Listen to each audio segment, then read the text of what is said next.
बढ़ते हुए creatinine level को देखकर लोग चिंता में आ जाते हैं। कई लोगों को ये लगता है नॉर्मल रेंज क्या होती है, उन्हें पता ही नहीं होता। तो आज इस वीडियो में मैं आपको बताऊंगा क्रिएटिनिन लेवल की नॉर्मल रेंज के बारे में। तो इस वीडियो को एंड तक देखिएगा और समझिएगा कि क्रिएटिनिन की जो नॉर्मल रेंज होती है वो क्या होती है। सबसे पहले हमें ये समझना होगा हमारी किडनी किस तरीके से हमारे शरीर में काम करती है, क्या काम करती है। हमारी किडनी हमारे शरीर में बहुत काम करती है, प्रोटीन भी बनाती है, हमारे शरीर में हीमोग्लोबिन लेवल को भी मेंटेन रखने में काम करती है और इसके साथ साथ हमारी किडनी हमारे शरीर का जो सबसे इंपॉर्टेंट काम होता है वो भी करती है, शरीर से गंदगी को बाहर निकालती है। जो भी टॉक्सिन्स हमारे शरीर में होते हैं उन्हें शरीर से बाहर निकालती है यूरिन के थ्रू। और क्रिएटिनिन भी एक टॉक्सिन है, एक वेस्ट प्रोडक्ट है, केमिकल वेस्ट है।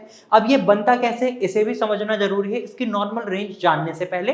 तो यहाँ पर मैं आपसे एक अपील करना चाहूंगा, आप इस तरीके की जानकारी देखना अगर पसंद करते हैं तो हमारे चैनल को सब्सक्राइब करें, क्योंकि इस चैनल पर आने वाले समय में हम और वीडियोस लाएंगे किडनी से संबंधित, और ऑलरेडी हमने बहुत वीडियोस बना रखी हैं, आप उन वीडियोस को भी देख सकते हैं। अब बात करते हैं क्रिएटिनिन हमारे शरीर में बनता कैसे है। तो यहाँ पर मैं आपको बताना चाहूंगा, जब आप प्रोटीन खाते हैं तो आपका लीवर उसको डाइजेस्ट करने में आपकी मदद करता है, वहां पर मेटाबॉलिज्म प्रोसेस चालू होती है और ये प्रोटीन कन्वर्ट हो जाता है क्रिएटिन में। और जब आपकी मसल्स को एनर्जी की रिक्वायरमेंट होती है छोटे छोटे कामों में, तो ये क्रिएटिन आपकी मसल्स तक जाता है और उससे एक केमिकल वेस्ट निकलता है जिसको हम बोलते हैं क्रिएटिनिन।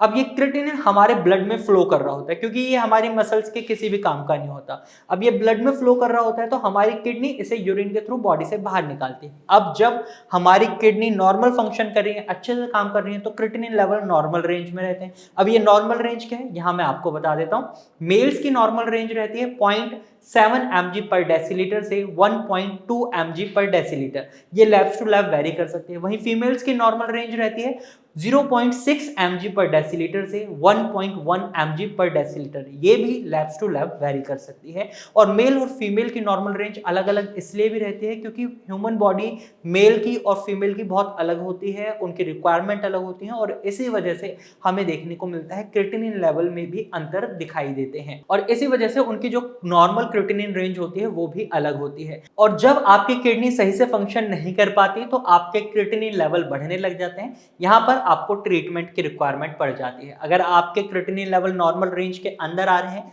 तो आपकी किडनी अच्छे से काम कर रही है, लेकिन अगर आपका क्रिएटिनिन लेवल नॉर्मल रेंज से ऊपर आ रहा है, इसका मतलब आपकी किडनी में किसी भी प्रकार की कोई दिक्कत बन चुकी है, तो यहाँ पर आपको ट्रीटमेंट ऑप्ट करना पड़ता है। आप भारत होम्योपैथी की डॉक्टर की टीम से भी कंसल्ट कर सकते हैं, आप स्क्रीन पर दिए गए नंबर पर कॉल कर सकते हैं और भारत होम्योपैथी की डॉक्टर की टीम से एडवाइस ले सकते हैं। आज की वीडियो में सिर्फ इतना ही। अगर आपको ये जानकारी पसंद आई है तो इस वीडियो को लाइक करें, शेयर करें, कमेंट कर हमें जरूर बताएं ये वीडियो कैसी लगी। और कमेंट में अगर आप किसी टॉपिक पर वीडियो चाहते हैं, कमेंट करके हमें बताएं, या कोई सजेशन देना चाहते हैं तो कमेंट करें। और साथ ही साथ ऐसे ही इंफॉर्मेटिव वीडियोस देखने के लिए आप हमारे चैनल को सब्सक्राइब करें। Thank you for watching.